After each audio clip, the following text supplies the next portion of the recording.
मुलं येतात किती? फक्त येईल संख्या येईल.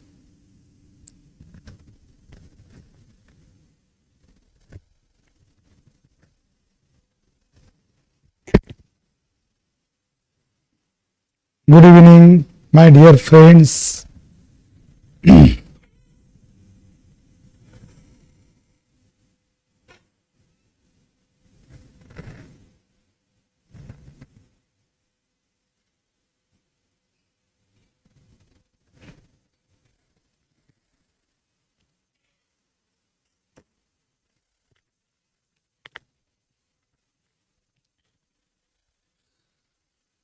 Good evening Amruta, Rutuja. Good evening.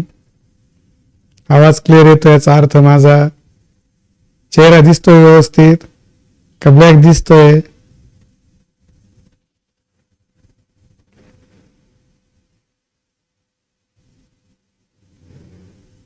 Okay, आवाज क्लिअर येतोय, पिक्चर क्लिअर दिसतंय. तर चला सर्व विद्यार्थी मित्रांनी लवकर लवकर जॉईन व्हायचंय.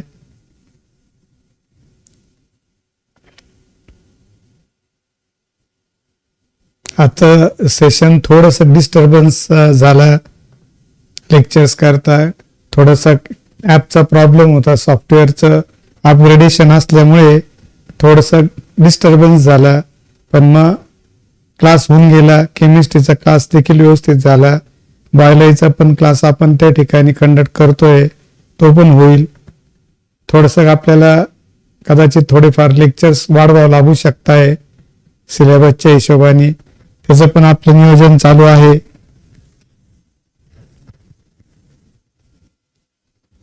तर काल आपण स्टार्ट केला होता विद्यार्थी मित्र, molecular basis of the inheritance chapter आपण स्टार्ट केला होता, मॉलिक्युलर बेसिस ऑफ इनहेरिटन्स. तर त्यामध्ये आपण पॉइंट्स बघितलेले की in 1869 Friedrich Miescher isolated a unique chemical substance from the nucleus of pus cell. बघा, न्यूक्लियस ऑफ पस सेल. आता त्या पस सेल्स कोणत्या होत्या? They are the WBC. त्या कोणत्या होत्या सांगा मित्रांनो? त्या WBC होत्या.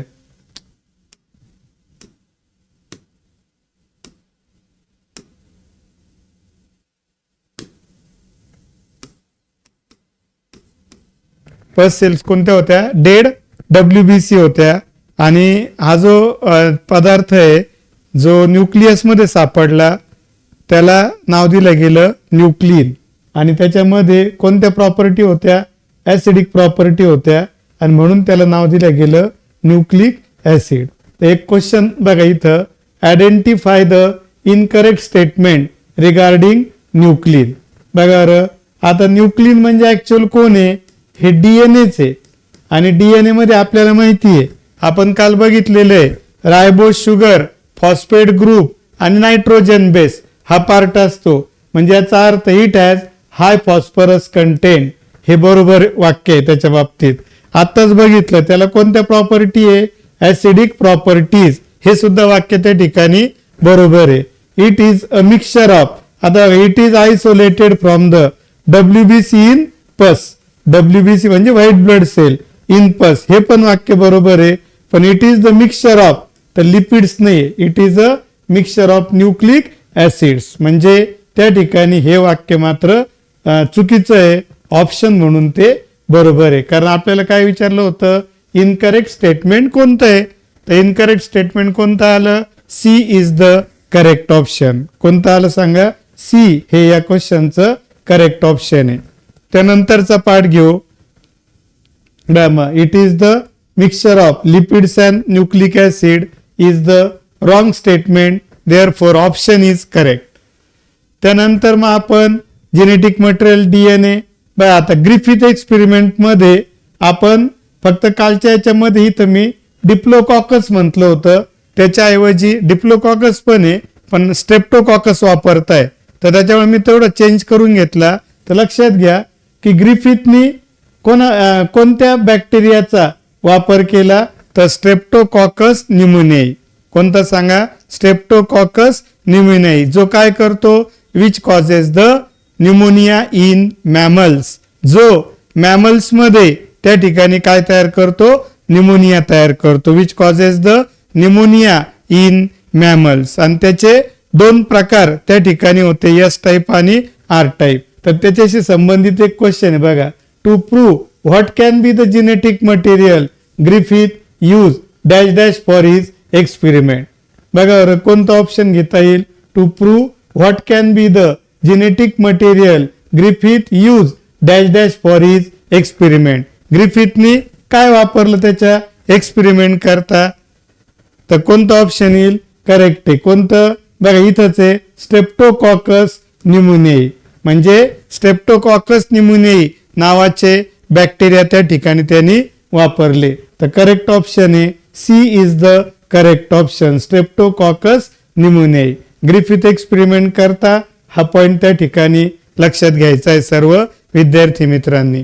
त्यानंतरचा पाठ बघा, ग्रिफिथ एक्सपेरिमेंट मध्येच what is true about the pneumonia causing streptococcus pneumoniae used by the Griffith in his experiment. जे एक्सपेरिमेंट आहे त्या ठिकाणी pneumonia use by Griffith in his experiment. सांगा बरं, ग्रिफिथने जे वापरलं होतं त्या जो बॅक्टेरिया यूज केला होता त्या बॅक्टेरियाचे किती प्रकार होते मित्रांनो, तर दोन प्रकार होते. पहिला होता एस टाईप आणि दुसरा होता आर टाईप. पहिला कोणता होता, एस टाईप, दुसरा कोणता आहे, आर टाईप. सांगा बरं, एस टाईप कसा होता, कॅप्सुलेटेड, स्मूथ आणि व्हायरुलंट और पॅथोजेनिक. एस टाईप कसा होता सांगा, कॅप्सुलेटेड, स्मूथ, व्हायरुलंट और पॅथोजेनिक. एस टाईप कसा होता, तर कॅप्सुलेटेड होता. आणि आर टाईप कसा होता, नॉन कॅप्सुलेटेड, रफ होता आणि नॉन पॅथोजेनिक. बघा सगळं नॉन आहे, non कॅप्सुलेटेड, non virulent, non pathogenic. कोण प्रकार, आर टाईप. आर हा आजार तयार करत नव्हता, तो कॅप्सुलेटेड नव्हता, रफ होता. यस हा कॅप्सुलेटेड होता, व्हायरुलंट किंवा पॅथोजेनिक होता. तर त्याच्याशी संबंधित हा क्वेश्चन तिथं विचारला. बघा काय म्हटलं की कोणतं वाक्य ट्रू आहे, बरोबर आहे ते विचारलेलं आहे. कोणतं वाक्य ट्रू आहे, तर बघा इट इज व्हायरुलंट आर टाईप. सांगा बरं, आर टाईप हा व्हायरुलंट होता का, नाही. सांगा आर टाईप कसा होता, नॉन व्हायरुलंट, म्हणजे हे वाक्य चुकीचं आहे. It is non virulent S type, हे पण वाक्य चुकीचं आहे, कारण यस टाईप हा व्हायरुलंट होता, नॉन व्हायरुलंट नव्हता. इट इज व्हायरुलंट स्मूथ इनकॅप्सुलेटेड, म्हणजे कॅप्सूल असणारा यस टाईप. म्हणजे हे बघा आता या ठिकाणी it is non virulent, non rough, non capsulated R type. मग आता सांगा न्यूमोनिया कॉझिंग म्हटलेलं आहे, म्हणजे न्यूमोनिया तयार करणाऱ्याच्या बाबतीत कोणतं वाक्य करेक्ट आहे, तर सांगा न्यूमोनिया तयार करणारा कोण आहे, आर टाईप तर नाहीये, मग त्यामुळे हे तर येणारच नाहीये. बघा हा यस टाईप आहे आणि यस टाईप कसा आहे, व्हायरुलंट आहे. यस टाईप कसा आहे, स्मूथ आहे. यस टाईप कसा आहे, इनकॅप्सुलेटेड आहे. म्हणजे करेक्ट आन्सर आलं C is the correct answer. It is virulent smooth encapsulated S type. तर हे झालं यस टाईप करता करेक्ट स्टेटमेंट. त्यानंतर आपण वेगवेगळ्या पद्धतीने एक्सपेरिमेंट बघितलेले कालच्या लेक्चरमध्ये. नंतर ॲव्हरी मॅक्लॉइड मॅकर्थी यांनी एक एक्सपेरिमेंट केलं, हर्ष आणि चेस यांचं पण एक्सपेरिमेंट त्या ठिकाणी आपण बघितलेले कालच्या लेक्चरमध्ये. त्यानंतर न्यूक्लिक ॲसिडचे दोन प्रकार आपण बघितलेले, DNA RNA. त्यामध्ये DNA RNA कोणापासून बनलेले असतात, तर DNA RNA हे पॉलिमर्स आहे आणि त्याचं मोनोमर, त्याचं जे स्ट्रक्चरल युनिट आहे ते कोण आहे मित्रांनो, न्यूक्लिओटाइड. एका न्यूक्लिओटाइड मध्ये कोण कोण असतं, पेंटोज शुगर असते, NE1 नायट्रोजन बेस असतो आणि फॉस्फेट ग्रुप असतो. आणि असे खूप सारे एकत्र येऊन त्या ठिकाणी काय बनतं, तर DNA बनतो.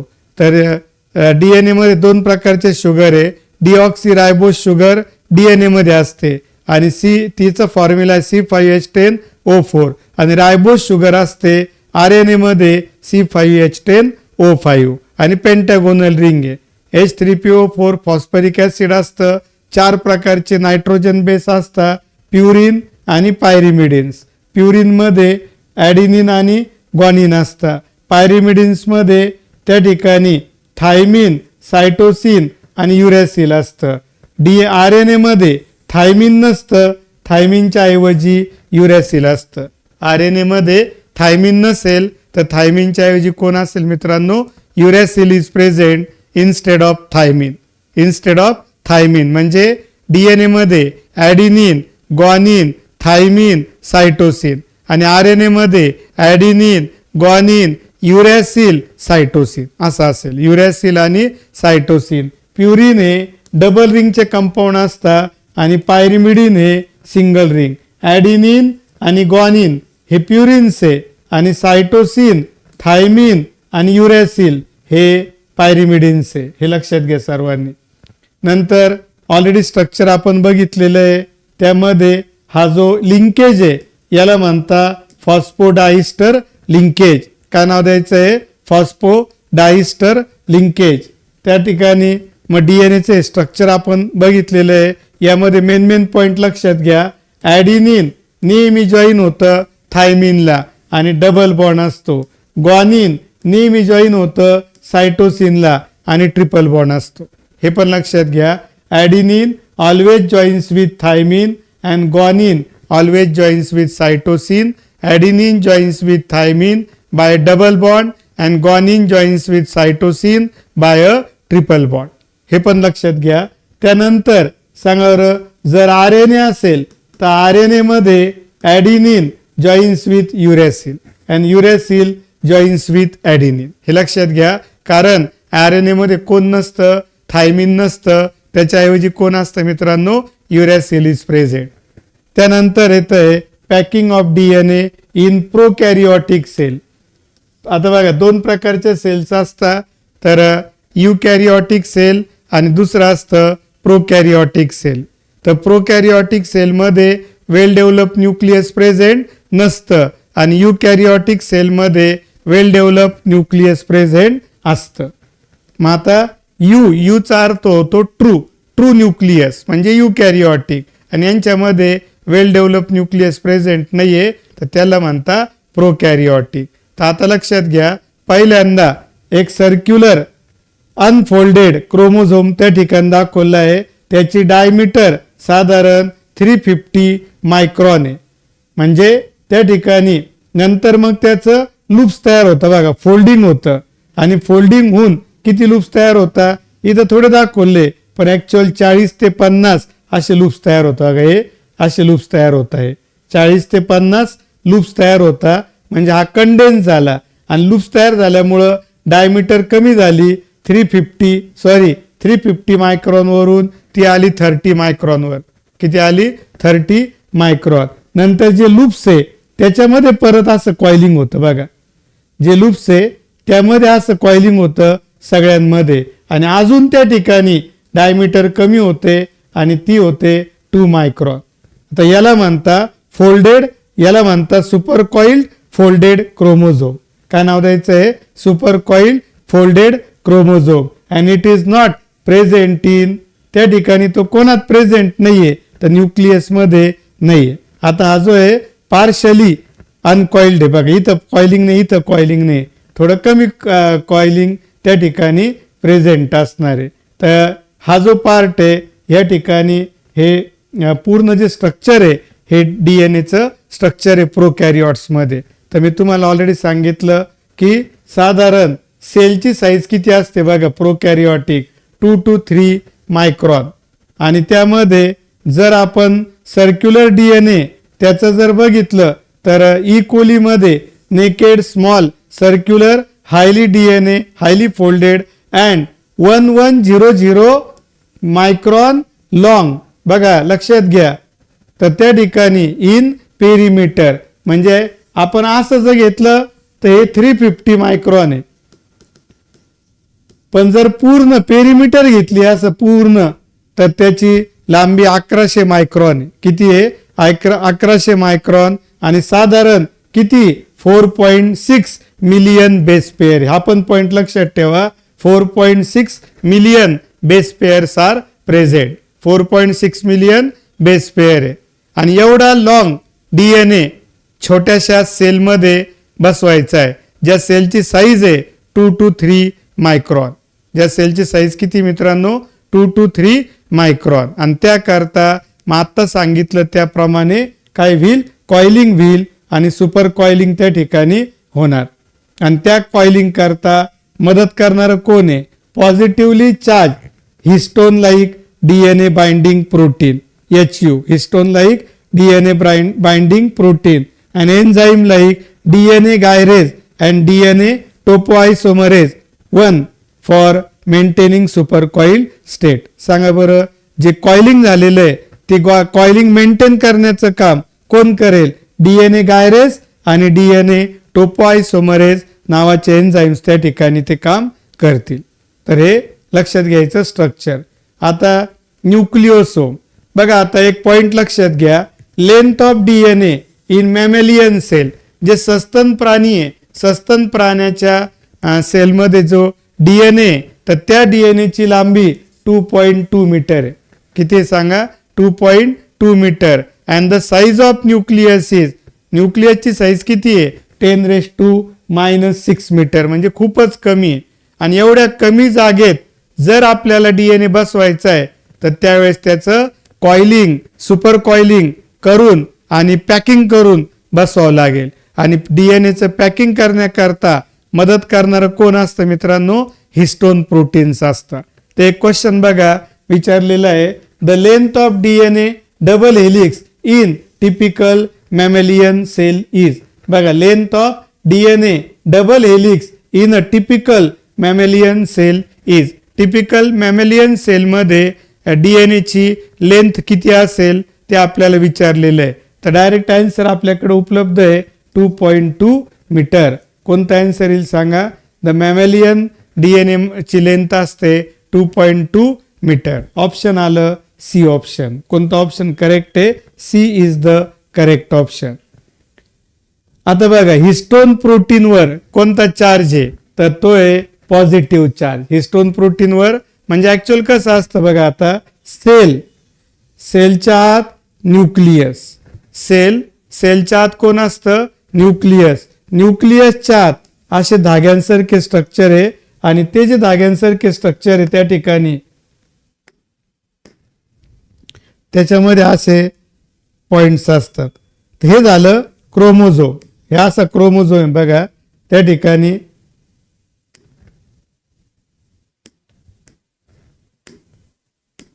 हा क्रोमोझोम आहे आणि त्याच्यावरती असे स्ट्रक्चर आहे. तर यांना म्हणता हिस्टोन प्रोटीन्स आणि याला म्हणता DNA आणि दोघाला मिळून म्हणता chromosome. And this structure looks like a beads in a string. तर मग आता हे स्ट्रक्चर मला मोठ्या व्ह्यू मध्ये घ्यायचं आहे. तर बघा, आता मी हा एवढा व्ह्यू घेतोय आणि तो इथे बघा, हा मोठा व्ह्यू आहे. म्हणजे याचा अर्थ सांगा, मी हिस्टोन प्रोटीन करता एक सर्कल काढलं, याचा अर्थ हिस्टोन प्रोटीनचा एक मॉलिक्यूल नाही, इथं जास्त मॉलिक्युल्स आहे. बघून घ्या तर किती आहे? तर ऑक्टॅमर आहे बघा, हे 8 आहे. 8 एका याच्यात बघा, हे असा सर्कल आहे आणि हे सर्कल मध्ये H2A, H2B, H3, H4 चे 2 मॉलिक्युल्स आहे. कोणाकोणा सांगा? H2A चे 2, H2B चे 2, H3 चे 2 आणि H4 चे 2, म्हणजे एकूण किती झाले? 8. आणि 8 मॉलिक्यूल एकत्र येऊन, 8 मॉलिक्यूल एकत्र येऊन एक बीड तयार झालंय. 8 मॉलिक्यूल हिस्टोन प्रोटीनचे. मग हिस्टोन प्रोटीनवर पॉझिटिव्ह चार्ज आहे. त्याच्यामध्ये कोणत्या अमायनो ऍसिड्स आहे? लायसिन आणि आर्गिनाइन्स नावाचे अमायनो ऍसिड आहे. ते पण लक्षात घ्या, हा पण प्रश्न विचारलेला आहे. लायसिन्स आणि आर्गिनाइन्स, लायसिन आणि आर्गिनाइन्स नावाचे अमायनो ऍसिड हिस्टोन प्रोटीन मध्ये प्रेझेंट आहे. आणि हिस्टोनचा एक मॉलिक्यूल ओव्हरऑल एक जर आपण विचार केला तर बघा, 8 मॉलिक्यूल ऑफ हिस्टोन प्रोटीन कोणाकोणाचे? 2 H2A, 2 H2B, 2 H3, 2 H4 get organise to form the histone octamer. हा हिस्टोन ऑक्टॅमर आहे आणि याच्यामध्ये हा काय सांगा, हिस्टोन ऑक्टॅमर. आणि याच्यात 8 मॉलिक्यूल आहे. कोणाकोणाचे ते लक्षात घ्या. 8 मॉलिक्युल्स ऑफ हिस्टोन प्रोटीन. कुठे कळालं ना, सेलच्या आत न्यूक्लियस, न्यूक्लियसच्या आत धाग्यांसारखे स्ट्रक्चर, क्रोमोझोम, आणि त्याचं हे स्ट्रक्चर आपण त्या ठिकाणी विचारात घेतोय. आणि त्याच्या हे जे स्ट्रक्चर आहे याला आता न्यूक्लिओसोम म्हणतात, ते बघू आपण. DNA is negative charge. सांगा बरं, आताच आपण बघितलं जे हिस्टोन प्रोटीन हे कोणत्याचे, पॉझिटिव्ह चार्जचे, आणि डीएनए मात्र निगेटिव्ह चार्जचा आहे मित्रांनो. डीएनए कोणत्या चार्जचा आहे, DNA carries the negative charge. आणि मग काय होईल सांगा, जे पॉझिटिव्ह चार्जचं हिस्टोन प्रोटीन आहे त्याच्या भोवती जर डीएनए गुंडाळला गेला, हा बघा हे साखळीसारखा दिसतोय ना, हा डीएनए, आणि तो जो गुंडाळला गेला तर काय होईल, पॉझिटिव्ह निगेटिव्ह अट्रॅक्शन चिटकून राहील डीएनए हिस्टोन प्रोटीनला, लूज होणार नाही, तो लूज होणार नाही. तर या ठिकाणी बघा, मग DNA is negatively charge and it is wrapped around the positively charge histone octamer to form the nucleosome. आणि मग सांगा, डीएनए हा हिस्टोन प्रोटीनच्या भोवती गुंडाळला गेला तर जे स्ट्रक्चर तयार होतं त्याला म्हणता nucleoside, nucleosome. And nucleosome structure looks like beads on a string. Beads म्हणजे मणी आणि स्ट्रिंग म्हणजे दोरा. तर दोऱ्यामध्ये ओलेले मणी जसे असतात त्या टाईपचं हे स्ट्रक्चर त्या ठिकाणी तुम्हाला दिसेल. आणि हे जे हिस्टोन प्रोटीनचं आणि त्याच्यावर डीएनए गुंडाळलेला त्याला म्हणता न्यूक्लिओसोम. सांगा, हिस्टोन प्रोटीन आणि त्याच्यावर गुंडाळलेला डीएनए, काय, हिस्टोन प्रोटीन आणि त्याच्यावर गुंडाळलेला डीएनए, याच्या कंबाईन स्ट्रक्चरला काय म्हणायचंय मित्रांनो, तर न्यूक्लिओसोम म्हणायचंय. तर हे झालं nucleosome, that is the beads in a string. आता नेमका किती गुंडाळ आहे डीएनएचा न्यूक्लिओसोमच्या भोवती, बघा इथं. आता हे हिस्टोन प्रोटीन आहे तर एक राऊंड कंप्लीट असतो, एक राऊंड कंप्लीट आहे डीएनएचा एक, आणि एक राऊंड 3/4 आहे. एक राऊंड कंप्लीट आहे आणि एक राऊंड थोडा कमी आहे, 3/4 आहे. 4/3 भाग म्हणजे याचा एवढा गुंडाळा असतो. म्हणजे समजा हे हिस्टोन प्रोटीन आहे, याच्या भोवती एक राऊंड कंप्लीट आणि एक राऊंड 3/4 एवढा गुंडाळा असतो हिस्टोन प्रोटीनच्या भोवती डीएनएचा. मग अराउंड द ऑक्टॅमर म्हणजे हिस्टोन प्रोटीनच्या भोवती DNA molecule is wrap as 1 and 3/4 turn and this DNA is called. आणि हा जो गुंडाळला गेलेला डीएनए याला म्हणता कोर डीएनए. काय म्हणायचं सांगा, हिस्टोन प्रोटीनच्या भोवती गुंडाळला गेलेला एक कंप्लीट राऊंड आणि एक 3/4 राऊंड गुंडाळला गेलेला डीएनए याला काय म्हणायचं सांगा मित्रांनो, तर कोर डीएनए म्हणायचं. काय म्हणायचं, core DNA. And it consist about, आता आपण बघितलं सांगा, adenine, double bond, thymine, guanine, triple bond, cytosine, याला बेस पेअर म्हणता. याला काय म्हणता, बेस पेअर. आणि ह्या किती बेस पेअर आहे कोर डीएनए मध्ये, तर अशा 146 बेस पेअर. हे पण लक्षात घ्या, कोर डीएनए म्हणतात ते पण लक्षात घ्या. किती गुंडाळा आहे हिस्टोन प्रोटीनच्या भोवती डीएनएचा ते पण लक्षात घ्या. आणि एक क्वेश्चन 2025 ला विचारलेला आहे, न्यूक्लिओसोम हॅज हिस्टोन ऑक्टॅमर. बघा, न्यूक्लिओसोम म्हणजे काय सांगा, हिस्टोन 8 मॉलिक्यूल एकत्र आणि त्याच्या भोवती गुंडाळल्या गेलेला काय काय तर डीएनए, त्याला म्हणता न्यूक्लिओसोम. आणि त्याचे किती टर्न्स असतात, 1 आणि 3/4 टर्न असतो डीएनएचा. आणि त्या पूर्ण डीएनएला, त्या डीएनएला जो गुंडाळला गेलेला डीएनए त्याला म्हणता कोर डीएनए. आणि त्याच्यात किती बेस पेअर असतात, 146. आणि ऑक्टॅमर मध्ये हिस्टोनचा जो ऑक्टॅमर आहे तो काही एक सिंगल पीस नाही, त्यात किती मॉलिक्यूल आहे, 8. कोणाकोणाचे, 2 मॉलिक्यूल H2O चे, 2 मॉलिक्यूल H2B चे, हे टॉईस घेतलं बघा, 2 मॉलिक्यूल H3 चे आणि 2 मॉलिक्यूल H4 चे. 2 मॉलिक्यूल सगळ्यांचे प्रेझेंट आहे. मग सांगा बरं, ऑक्टॅमर मध्ये किती मॉलिक्यूल आहे, 8. आणि कोणाकोणाचे, 2 मॉलिक्यूल H2O चे, 2 मॉलिक्यूल H2B चे, 2 मॉलिक्यूल H3 चे, 2 मॉलिक्यूल H4 चे. तर हे झालं ऑक्टॅमर. याला काय नाव द्यायचंय मित्रांनो? ऑक्टॅमर. तर करेक्ट आन्सर आलं C is the correct answer. कोणता आन्सर येईल सांगा? सी हे त्या ठिकाणी सांगा. आत्ताच झालेलं आहे. The core DNA in a nucleosome is सांगा त्या ठिकाणी किती बेस पेअर प्रेझेंट. थोडक्यात जर ऑप्शन बघितले तर ऍक्च्युअली तिथं काय पाहिजे? हॅज, आणि इथं पाहिजे बेस पेअर्स. 2025 ला विचारला गेलेला प्रश्न या द कोर डीएनए मध्ये किती बेस पेअर्स असतात? काय उत्तर येईल बघा बरं. तर कोर डीएनए मध्ये देर आर 146 बेस पेअर. किती बेस पेअर मित्रांनो? तर 146 बेस पेअर कोर डीएनए मध्ये त्या ठिकाणी प्रेझेंट आहे. Core DNA has 146 base pair. लक्षात ठेवा. किती टर्न? एक टर्न आणि एक 3/4 टर्न, एवढ्यामध्ये 146 बेस पेअर आर देअर. तर आन्सर आलं 146 बेस पेअर. आता मध्ये बघा या ठिकाणी जर अजून आपण घेतलं तर इथं एवढ्याला म्हणता लिंकर डीएनए. एवढ्याला काय म्हणता? Linker DNA. बघा इथं हे झालं.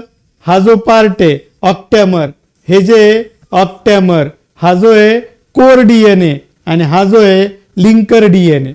लक्षात घ्या. जो डीएनए कोणाच्या भोवती गुंडाळला गेलेला आहे सांगा बरं पटकन. जो डीएनए हिस्टोन प्रोटीनच्या भोवती गुंडाळला गेलेला आहे त्या डीएनएला काय म्हणतात? जो डीएनए हिस्टोन प्रोटीनच्या भोवती गुंडाळला गेलेला आहे त्या डीएनएला काय म्हणतात?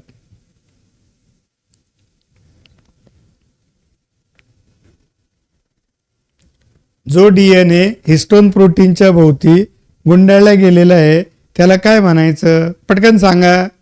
Very good. सिद्धी कुदळे बरोबर सांगितलं. अजून बाकीच्यांनी पण पटापट सांगा. गायत्री पैठणकर करेक्ट आहे.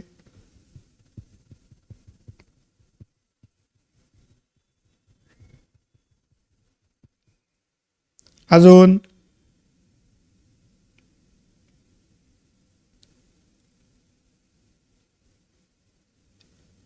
तर त्याला म्हणतात कोर डीएनए. आणि जे 2 ऑक्टॅमर्स आहे त्यांना जोडणारा जो पार्ट आहे बघा, हा लिंकर डीएनए म्हणायचं. याला काय म्हणायचं?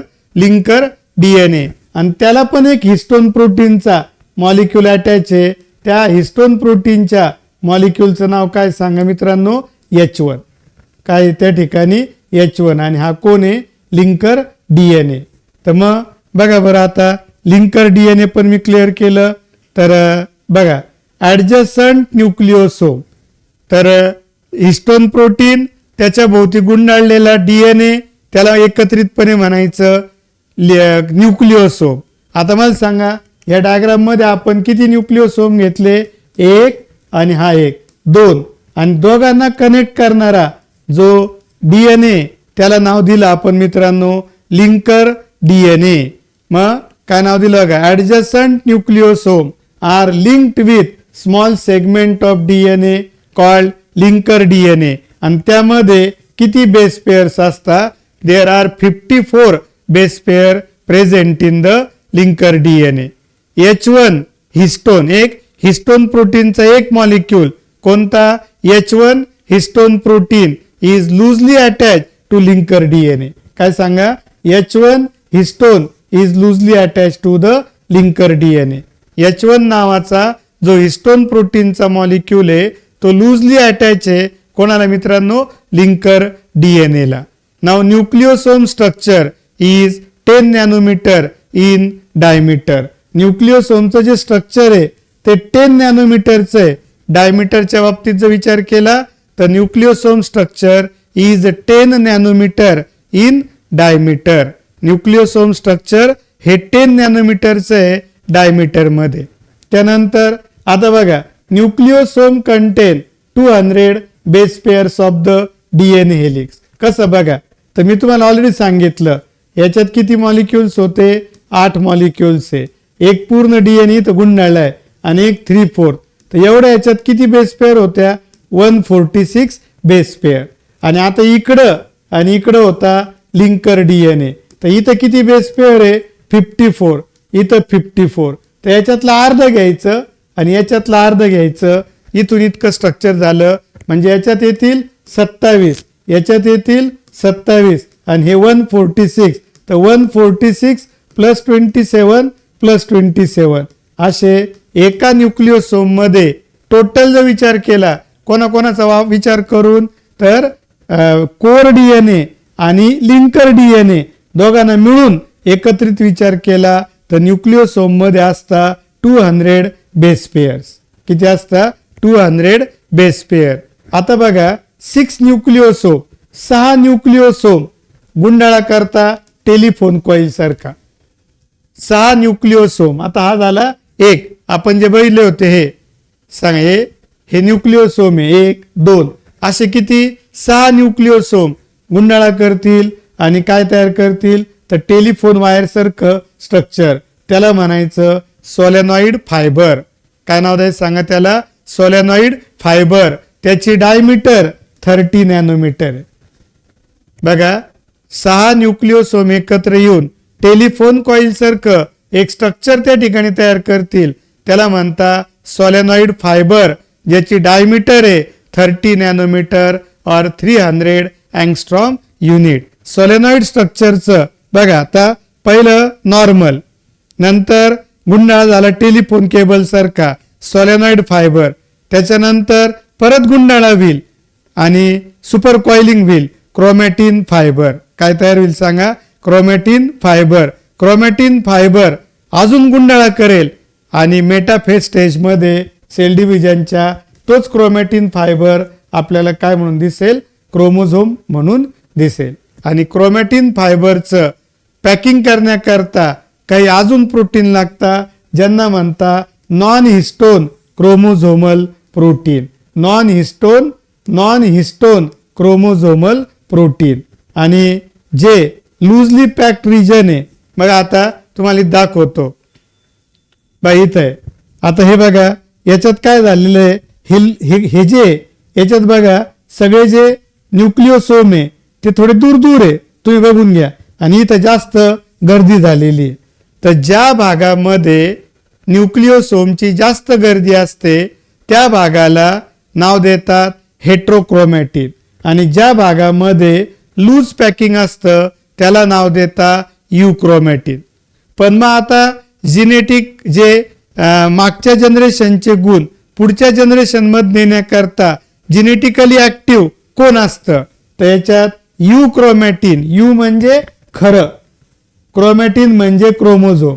म्हणजे थोडक्यात हा सगळाच खरा आहे, पण त्यातल्या त्यात जो लूज आहे तो जास्त ऍक्टिव्ह असतो आणि जास्त त्याची फंक्शन्स असतात आणि त्याला म्हणता मग यू म्हणजे खरं खरं, क्रोमॅटिन म्हणजे क्रोमोझोम, खरा खरा क्रोमोझोम. आणि जो जास्त गुंडाळा झालेला आहे हायली कंडेन्स्ड आहे, highly condense tightly packed region आहे, त्याला म्हणता हेट्रोक्रोमॅटिन. त्याला काय नाव द्यायचं सांगा, हेट्रोक्रोमॅटिन. तर हे युक्रोमॅटिन आहे आणि दुसरं आहे हेट्रोक्रोमॅटिन. तर बघा बरं मग a loosely packed region of chromatin. सांगा आता जे लूजली पॅक्ड रिजन आहे आता दाखवलं मी त्याला म्हणता युक्रोमॅटिन. काय नाव द्यायचं सांगा, त्याला नाव द्यायचं मित्रांनो euchromatin. Tightly packed region of chromatin is called heterochromatin. जे टाईटली पॅक्ड रिजन आहे क्रोमॅटिनचं त्याला म्हणता हेट्रोक्रोमॅटिन. पण हेट्रोक्रोमॅटिन इज जिनेटिकली इनॅक्टिव्ह. बघा हेट्रोक्रोमॅटिन एवढ्या ऍक्टिव्हिटीने दाखवत, त्याचे जीन्स एवढे ऍक्टिव्ह नसतात, ते जिनेटिकली इनॅक्टिव्ह असतं. And euchromatin is genetically very active. तर बघा बरं पहिले हेट्रोक्रोमॅटिन. तर सांगा हेट्रोक्रोमॅटिन काय आहे, tightly packed region of chromatin is called heterochromatin. काय वाक्य आलं बघा, tightly packed region of chromatin. काय वाक्य आलं, tightly packed region of chromatin is called heterochromatin. ही टर्म कोणी पहिल्यांदा मांडली तर हिट्स नावाचा, काय सांगा, हिट्स नावाचा सायंटिस्ट होता, त्याने पहिल्यांदा ती कन्सेप्ट मांडली. आणि हे सांगा हेट्रोक्रोमॅटिन हे कशा असतात, दे आर जिनेटिकली इनॅक्टिव्ह. कशा असतात सांगा मित्रांनो, दे आर जेनेटिकली इनॅक्टिव्ह आणि ते स्टेन्स स्ट्रॉंगली, म्हणजे जर त्यांना कलरचा त्याच्यावर कलर टाकला डाय तर त्यांना एकदम ब्राईट कलर येऊन जातो अँड दे अपियर्स डार्क. त्याला स्टेनिंग म्हणतात. स्टेनिंग म्हणजे काय? रंग देणे. तर त्यांचा रंग त्यांना एकदम स्ट्रॉंग रंग येऊ शकता आपण जर त्याचं रंगकाम केलं तर, मग त्याच्यावरती कलर टाकले तर, आणि ते अपियर्स डार्क, आणि ते कंडेन्स असल्यामुळे खूप जास्त जवळजवळ असल्यामुळं डार्क दिसतात आणि हे मात्र लूज असतात. सांगा मग आता एक क्वेश्चन आहे बघा 2025ला याच्यातला एक क्वेश्चन विचारलेला आहे तर याच्याबद्दल की हेट्रोक्रोमॅटिन ही जी टर्म आहे बघा, Heitz propose the which one of the following term. हिड्सनी कोणती टर्म प्रपोज केली, मांडली, कशा करता? For transcriptionally inactive segment. कोणता सेगमेंट सांगा मित्रांनो? ट्रान्सक्रिप्शनली किंवा genetically inactive segment of the chromosome. सांगा मग कोण येईल? युक्रोमॅटिन येईल, हेट्रोक्रोमॅटिन येईल, न्यूक्लियोसोम येईल का सोलेनॉइड येईल? काय आन्सर येईल सांगा?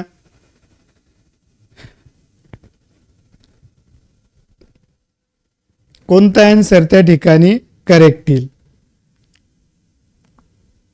तर करेक्ट ऑप्शन कोणतं येतंय सांगा? D is the correct option, heterochromatin. कोणतं सांगा?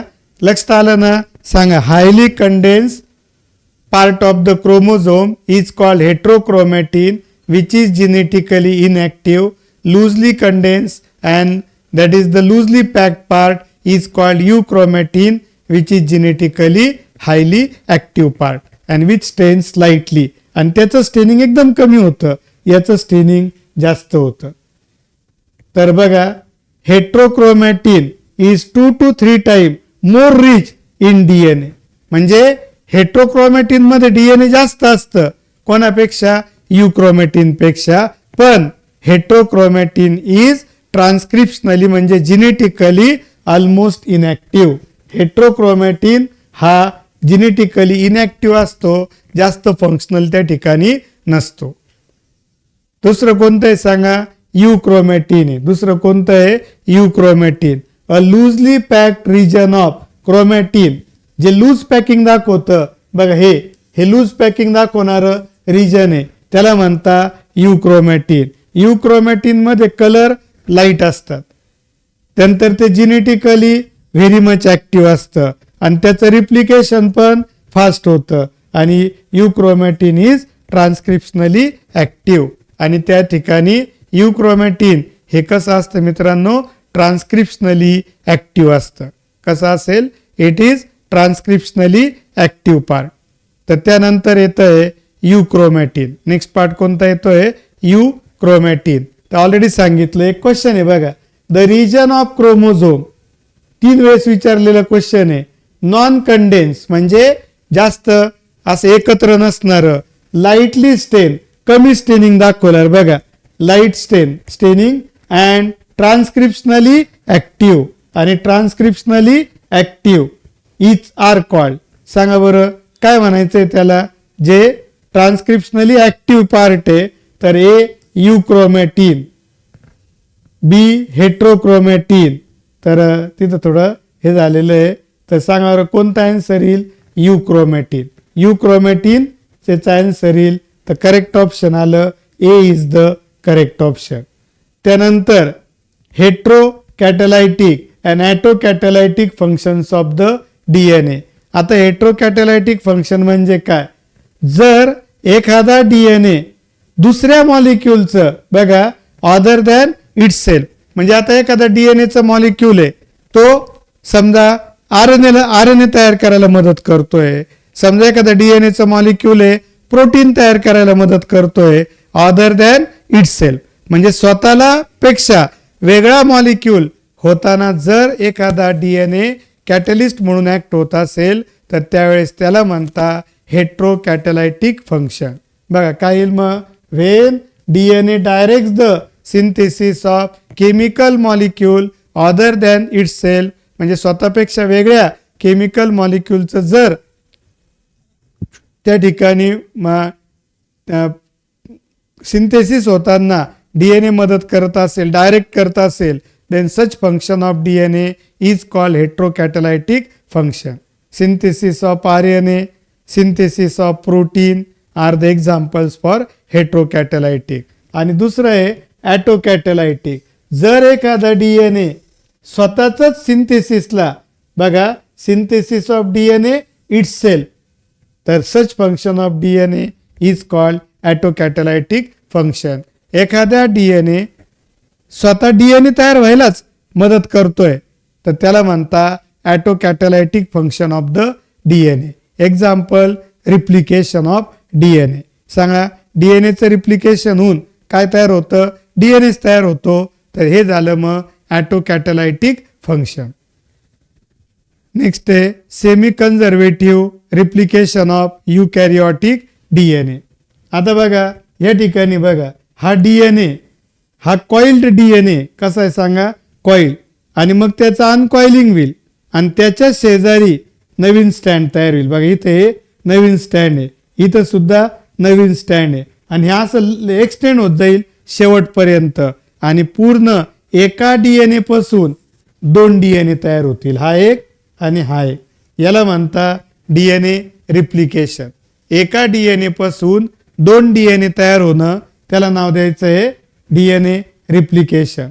आता बघा काय होईल, पहिल्यांदा डीएनएचं हे असं स्ट्रक्चर असेल, याचं अनकॉइलिंग होईल. काय होईल सांगा, अनकॉइलिंग होतं म्हणजे त्याच्यातलं जे फोल्डिंग आहे स्प्रिंग सारखे ते निघून जातं आणि हे स्ट्रक्चर असं प्लेन होऊन जातं, हे पण प्लेन होईल. मासे आणि वाय शेप स्ट्रक्चर तयार होत. बघा वाय आकाराचं स्ट्रक्चर आहे, याला म्हणायचं हे वाय आकाराचं स्ट्रक्चर आहे, याला म्हणता रिप्लिकेटिंग फॉर्क. काय नाव द्यायचं सांगा, रिप्लिकेटिंग फॉर्क हे नाव त्या ठिकाणी दिलं जाईल. काय नाव दिलं जाईल, रिप्लिकेटिंग फॉर्क. आता सांगा ह्या ठिकाणी हा जो पार्ट आहे तर इथं लक्षात घ्यायचं,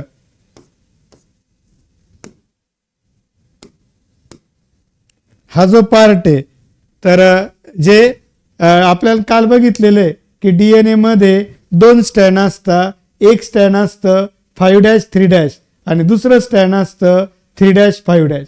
ऑलरेडी आपल्याला हे माहिती आहे की डीएनए मध्ये किती स्टँड असतं मित्रांनो, 2 स्टँड असतात. कोणते कोणते, एक असतं 3'5' स्टँड आणि दुसरं कोणतं असतं 5'3'. तर आता बघा हे जे एक स्टँड तर हे 5' इथं हे 5' आहे, तर या ठिकाणी इकडं असेल 3'. त्याचं आता डायरेक्टली रफली आपल्याला घ्यावं लागेल, तर इकडं 3' आहे आणि इकडं जे 3' आहे त्याचं इकडं 5' आहे. तर रिप्लिकेशन कुठून स्टार्ट होतं, तर जुन्या हे ओल्ड स्टँड आहे जुन्या यायचे आणि हे नवीन आहे, तर याला म्हणता हे जे 3'5' वाला जे त्याला म्हणता लिडिंग टेम्पलेट.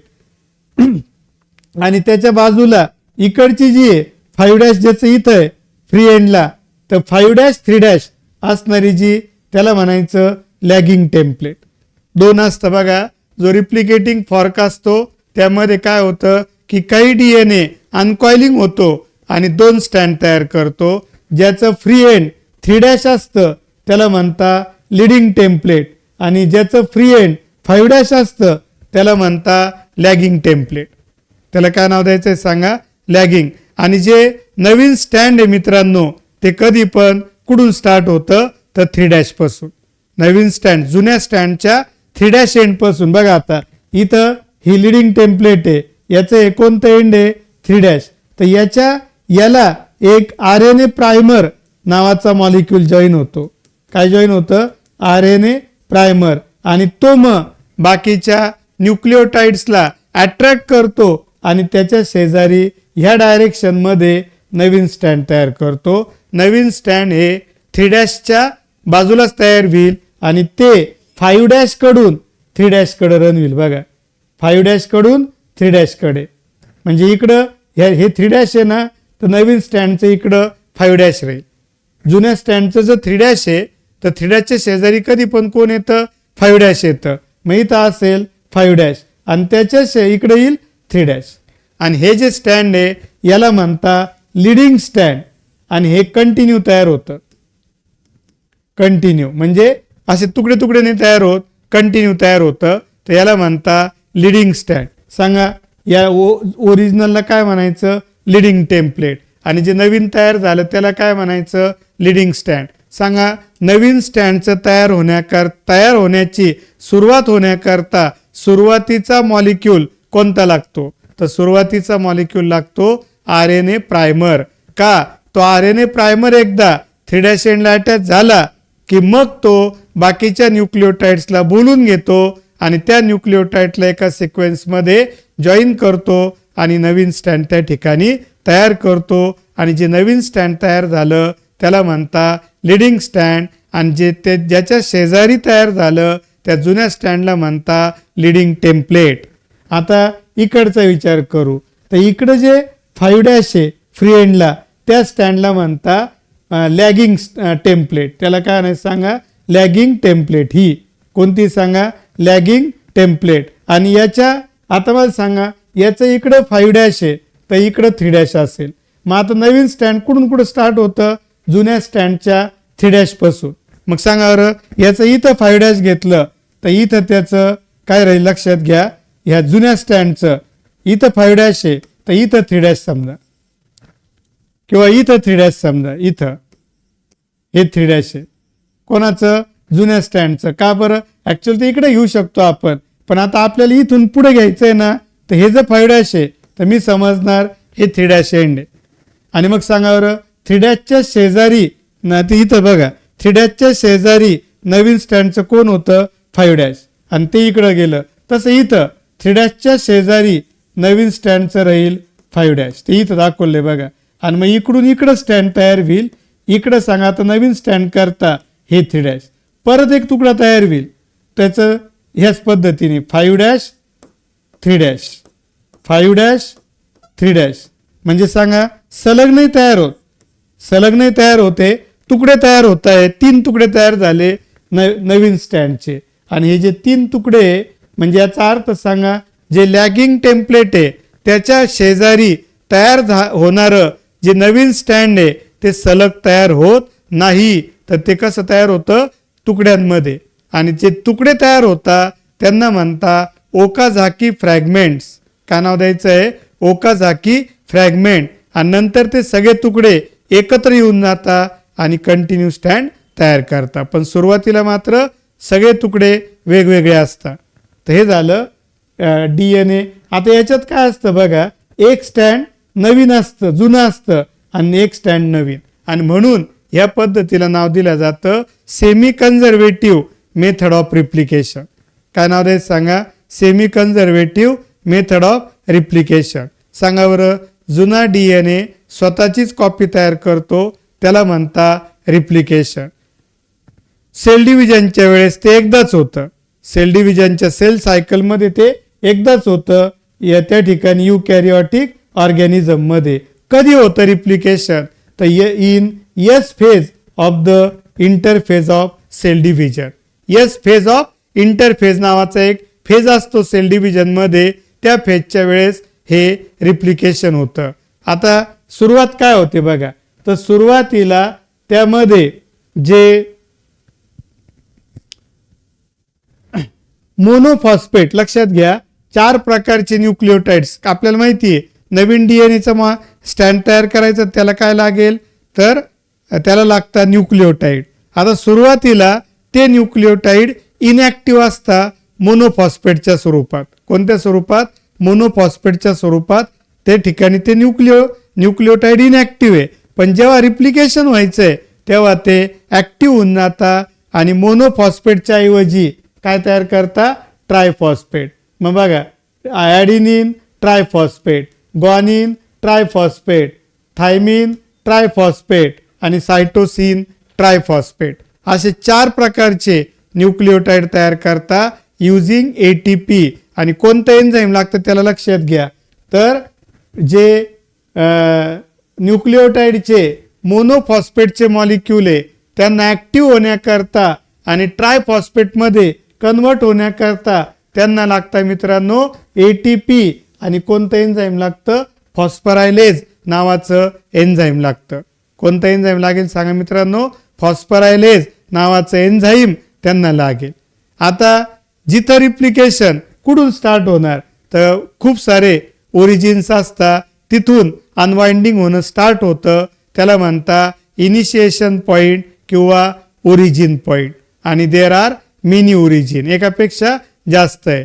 आता मला सांगा, या ठिकाणी आपल्याला माहिती आहे इथं असं हायड्रोजन बॉन्डिंग आहे. आपण हे काल बघितलेलं आहे, adenine joins with thymine by double bond. ही जी बॉन्डिंग आहे ना मित्रांनो, याला म्हणता हायड्रोजन बॉन्डिंग. ॲक्च्युअली ती नायट्रोजन बेसमध्ये असते, पण त्याचं नाव आहे हायड्रोजन बॉन्डिंग. त्या बॉन्डिंगचं नाव काय सांगा मित्रांनो, हायड्रोजन बॉन्डिंग. तर ती पहिल्यांदा मला सांगा, दोन स्टँडला सेपरेट व्हायचंय, तर त्यांच्यातली जी हे बॉन्डिंग आहे ती ब्रेक करणं गरजेचं आहे. तर ती बॉन्डिंग ब्रेक करून दोन्ही स्टँडला सेपरेट होण्याकरता मदत करण्याचं काम कोणतं एन्झाईम करेल, तर that is the endonuclease enzyme. आणि मग दोन्ही स्टँडला अनवाइंड करून सेपरेट असं बघा, हे स्टँड अनवाइंडिंग करून दोन्ही स्टँड कसे झाले, सेपरेट झाले. तर ते काम कोण करेल, तर ते काम करेल हेलिकेज एन्झाईम, आल्सो कॉल्ड रिप प्रोटीन.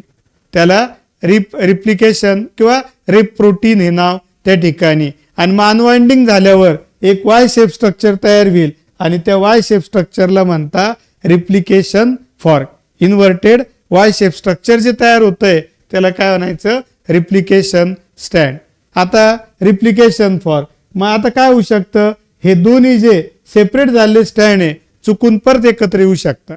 ते एकत्र नको यायला का, याच्या शेजारी नवीन स्टँड तयार करायचंय, याच्या शेजारी पण नवीन स्टँड तयार करायचंय, मग ते एकत्र नको यायला. तर त्याकरता काय असेल बघा, the separated stand are prevented from coiling by SSBP, म्हणजे कोण, single stand DNA binding protein और हेलिक्स डिस्टॅबिलायझिंग प्रोटीन. नाव लक्षात ठेवावं लागतील तुम्हाला हे.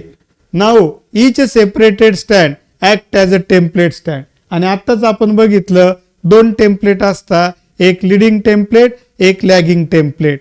आणि लिडिंग टेम्पलेटच्या 3' एंडला कोण जॉईन होतं, RNA प्रायमर, आणि तो बाकीच्या न्यूक्लिओटाइडला अट्रॅक्ट करतो आणि एक कंटिन्यू स्टँड तयार करतो, त्याला म्हणायचं लिडिंग स्टँड. आणि शेजारची जी असते ती लॅगिंग टेम्पलेट आहे. त्या लॅगिंग टेम्पलेटमध्ये त्या टोकाला फ्री एंडला 5' असतं, त्यामुळे नवीन स्टँड इकडून तयार होतं 3' एंड पासून, आणि ते डिस्कंटिन्युअस मॅनरमध्ये तयार होतं, तुकड्या तुकड्यांमध्ये तयार होतं. जे तुकडे तयार झाले त्यांना ओकाझाकी फ्रॅगमेंट. बघा, टेम्पलेट स्टँड विथ फ्री 3' एंड हे is called leading template, and with free 5' end is called lagging template. The process of replication always starts at 3' end. हे महत्वाचं आहे बघा, ऑफ द टेम्पलेट स्टँड, अँड हेन्स द न्यू स्टँड, म्हणजे नवीन स्टँड तयार होतील ते नेहमी सांगा 3' शेजारी नवीन स्टँड तयार होणं स्टार्ट झालं.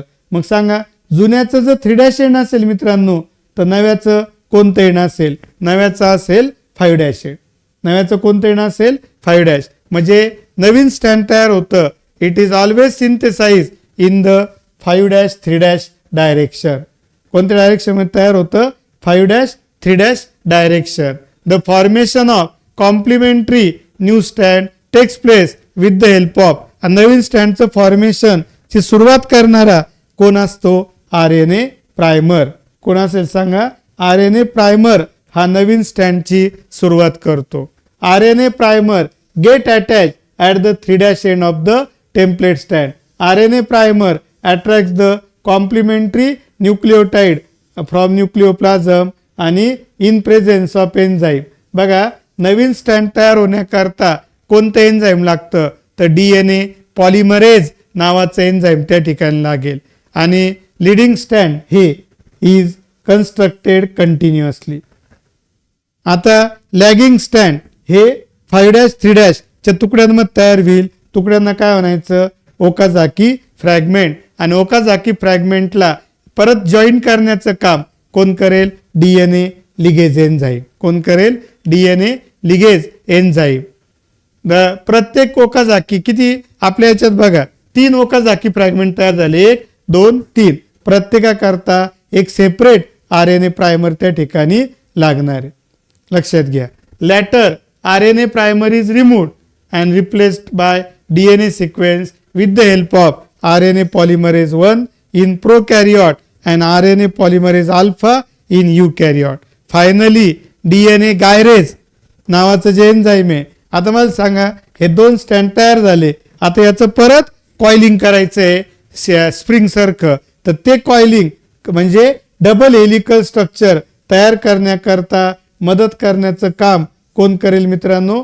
DNA गायरेज किंवा टोपो आयसोमरेज एन्झाईम. कोण करेल सांगा? टोपो आयसोमरेज एन्झाईम. आणि ऑलरेडी मी तुम्हाला सांगितलं की ही पद्धत कशी असते, semi conservative method of replication. तर काही क्वेश्चन्स आहे बघा बरं. क्वेश्चन्स, पहिला क्वेश्चन बघा याच्यातला.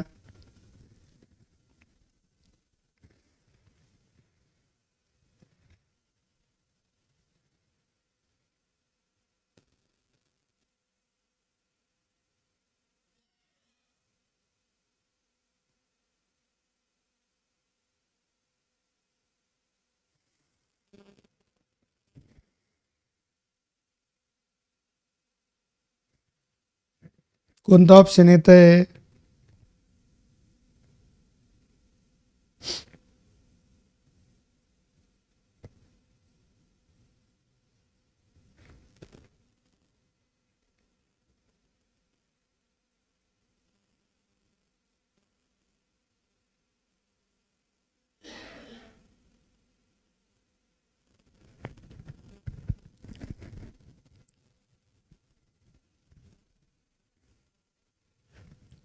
बघा आता कोणतं ऑप्शन आलं, तर सिद्धीचं म्हणणं आहे सी ऑप्शन.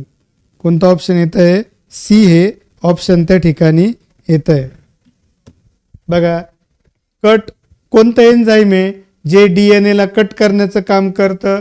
तर आपल्याला माहिती आहे जे मॉलिक्युलर सीझर्स आहे, ज्यांना आपण जेनेटिक सीझर्स पण म्हणतो, कोणत्या एन्झाईम्स असतात? तर endonuclease enzymes act as a genetic scissor. तर करेक्ट ऑप्शन आलं C is the correct option. त्यानंतर बघा सी हे करेक्ट आहे.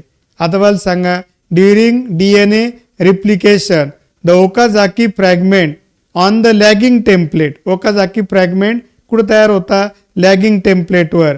R always form in 1 and 2 replication fork. सांगा, ऑलवेज फॉर्म 1 हे 1 दिले आणि हे 2 दिलेले. तर सांगा र इथं 1 काय येईल? तर मी सांगितलं की जे नवीन स्टँड आहे, लिडिंग स्टँड असेल, लॅगिंग स्टँड असेल, हे कुठं तयार होता? तर कोणत्या दिशेने तयार होता? 5-3'. आणि अवे फ्रॉम, मला सांगा, अवे फ्रॉम रिप्लिकेटिंग फॉर्क. बघा, अवे फ्रॉम रिप्लिकेटिंग फॉर्क इकडं तयार होत आहे, म्हणजे आन्सर येईल ए ऑप्शन. कोणतं ऑप्शन येईल? A is the correct. Away from replication fork. तर ए करेक्ट ऑप्शन इथं बघू शकता तुम्ही.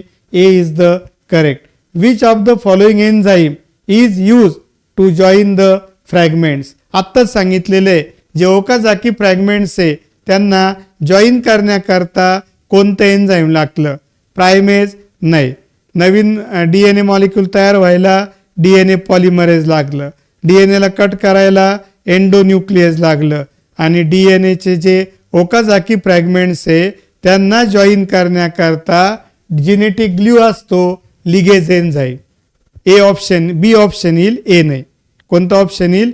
बी, लिगेज एन्झाईम.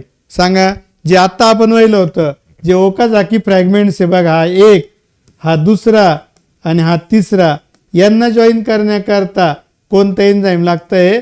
लिगेज एन्झाईम लागतंय. कोणतं एन्झाईम लागेल मित्रांनो? लिगेज. तर करेक्ट ऑप्शन आलं B is the correct option. Which of the following bond is nicked. कोणता बॉन्ड ब्रेक होतो? तर DNA चे मॉलिक्यूल त्या ठिकाणी कोणता बॉन्ड ब्रेक करता? तर त्यांच्यामध्ये असतो फॉस्फोडायस्टर लिंकेज, तो बॉन्ड ब्रेक होतो. करेक्ट ऑप्शन आलं सी. कोणता? एंडोन्यूक्लियस एन्झाईम DNA मधला कोणता बॉन्ड ब्रेक करता? फॉस्फरसचा. फॉस्फोडायस्टर लिंकेज तो बॉन्ड ब्रेक करून त्या ठिकाणी त्या पॉइंट्स मोकळे करता, ओरिजिन. त्यानंतर बघा आता क्वेश्चन एक दिलं आहे, match the enzyme in column 1 with the process in column 2. सांग आता फॉस्फरायलेज एन्झाईम काय करेल, हेलिकेज एन्झाईम काय करेल, डीएनए गायरेज एन्झाईम काय करेल, डीएनए लिगेज एन्झाईम काय करेल विचारलेलं आहे. चला बघा बरं पटकन आता.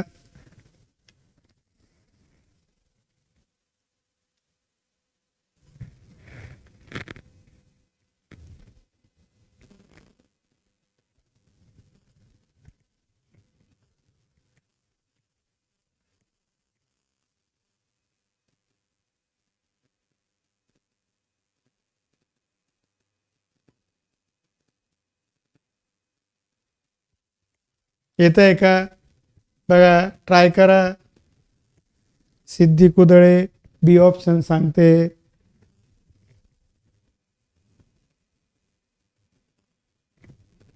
बघा ठराविक जरी काही पॉइंट आले तरी पण त्या ठिकाणी येऊन जाईल.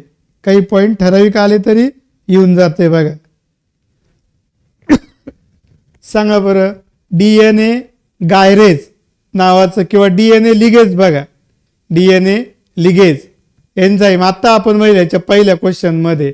सांगा आता इथं बघितलं होतं डीएनए लिगेज. तर डीएनए लिगेज एन्झाईम हे चिटकवायचं काम करतात, जॉईन करण्याचं. मग त्याच्यानुसार बघा बरं कोणतं ऑप्शन बनतंय. Ligase, DNA ligase enzyme. बघा बरं काय येईल, DNA ligase enzyme joining of the Okazaki fragments. जे ओकाझाकी फ्रॅगमेंट्स आहे त्याचे, आता मला सांगा, जे मोनोफॉस्फेट्स होते त्यांना ॲक्टिव्ह करण्याकरता आणि ॲक्टिव्ह न्यूक्लिओटाईड तयार करण्याकरता कोणतं एन्झाईम लागलं, फॉस्फरायलेज. तर याचं येईल हे. म्हणजे बघा 1चं आलं सी आणि 4चं आलं बी. तर असं कोणतं आहे, तर बी आणि सी हे दोन ऑप्शन्स आहेत. बघा 1चं सी आणि 4चं बी. तर आपल्याला अजून त्या ठिकाणी ऑप्शन्स क्लिअर करावं लागतील. तर आता कोणतं आहे बघा, अजून कोणतं येऊ शकतंय, डीएनए गायरेज आणि दुसरं आहे हेलिकेज, डीएनए हेलिकेज. मग आता मला सांगा, आत्ताच आपण बघितलं हेलिकेज एन्झाईम काय करतं. हेलिकेज एन्झाईम जे हायड्रोजन बॉन्डिंग आहे त्या ठिकाणी, आणि इथं वाटलंच तुम्ही बघा आता जे, एक मिनिट,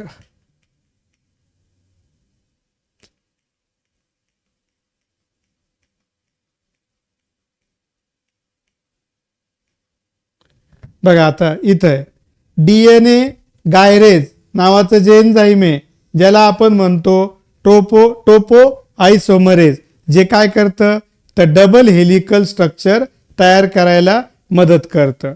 तर याचं एक बघा हे एक आहे आणि दुसरं एक आहे हेलिकेज, त्याचं पण बघू आपण. बघा हे बघा, हे हेलिक्स डिस्टॅबिलायझिंग प्रोटीन. तर त्या ठिकाणी ते एक हेलिकेजचं काम येईल. मग आता सांगा, डीएनए गायरेज नावाचं एन्झाईम आहे जे काय करतं, डबल हेलिकल स्ट्रक्चर तयार करायला मदत करेल. कोणतं, डबल हेलिकल. ही इथं आहे बघा, DNA gyrase, formation of double helix. आणि हेलिकेज हे हायड्रोजन बॉन्डिंग ब्रेक करायला मदत करेल.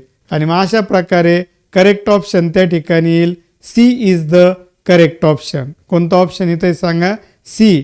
बघा बरं, 1चं आलं सी, 1चं आलं सी, 2चं आलं डी, 3चं आलं ए आणि 4चं आलं बी आणि करेक्ट ऑप्शन आलं सी.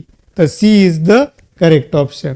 कोणतं ऑप्शन त्या ठिकाणी करेक्ट येईल, सी हे करेक्ट ऑप्शन त्या ठिकाणी येईल. त्यानंतर आता बघा, पहिलं जे मोनोफॉस्फेट न्यूक्लिओटाईड असतात त्यांना सगळ्यात पहिल्यांदा रिप्लिकेशन होताना कशात कन्वर्ट केलं जातं, ट्रायफॉस्फेटमध्ये. कशात कन्वर्ट केलं जातं, ट्राय. तर ही पहिली स्टेप आहे म्हणजे 1. त्यानंतर जे अनवाइंडिंग ऑफ डीएनए मॉलिक्यूलचं जे कॉइलिंग आहे ते निघून जाईल, हे दुसरं येईल. त्यानंतर त्या ठिकाणी काय येईल, फॉर्मेशन ऑफ हे येईल तिसरं. रिप्लिकेशन फॉर्क तयार होईल. चौथं, फॉर्मेशन ऑफ न्यू स्टँड. हे चौथं येईल आणि formation of daughter DNA molecule तर हे पाचवं. मग सांगा बरं कोणतं येईल तर बघा पहिलं 1 नंतर 4 पहिलं 1 नंतर 4 येईल नंतर 3 फॉर्मेशन ऑफ रिप्लिकेशन नंतर 2 आणि नंतर 5 तर करेक्ट ऑप्शन त्या ठिकाणी येईल करेक्ट ऑप्शन येईल ए. कोणतं ऑप्शन येतं बघा ए इज द करेक्ट ऑप्शन. ए त्या ठिकाणी करेक्ट ऑप्शन आहे. 2025ला विचारलेला हा क्वेश्चन आहे. पहिलं बघा ॲक्टिव्हेशन ऑफ न्यूक्लिओटाइड म्हणजे monophosphate nucleotide are converted into triphosphate nucleotide. Second येईल unwinding of DNA molecule. Third येईल फॉर्मेशन ऑफ रिप्लिकेशन फॉर्क म्हणजे वाय शेप स्ट्रक्चर. मग त्याच्या शेजारी नवीन स्टँड तयार होईल सिंथेसिस ऑफ न्यू स्टँड आणि लास्टला मग 2 सेपरेट नवीन DNA मॉलिक्यूल तयार होतील formation of daughter DNA molecule. The correct option is A. A हे त्या ठिकाणी करेक्ट ऑप्शन असेल. लक्षात आलं तर नेक्स्ट लेक्चरमध्ये याच्या पुढचा पार्ट आपण कंटिन्यू करू. थोडा जास्त वेळ कंटिन्यू करावं लागलं क्वेश्चन्स कव्हर करायच्या हिशोबाने. उद्या बाकीचा पार्ट त्या ठिकाणी आपण कव्हर करू. तर थोडंसं लेक्चर करा रेग्युलर ॲब्सेंट राहू नका आणि अभ्यास पण करा घरी. तुमच्या येणाऱ्या उद्या थर्मोडायनामिक्स केमिस्ट्रीची टेस्ट आहे त्याचा अभ्यास करा. गुरुवारी वगैरे त्या ठिकाणी परत एकदा फुल जेवढं झालेला पोर्शन आहे त्याची टेस्ट मे बी गुरुवार किंवा शुक्रवारी होऊ शकते. तर thank you friend. Thank you very much.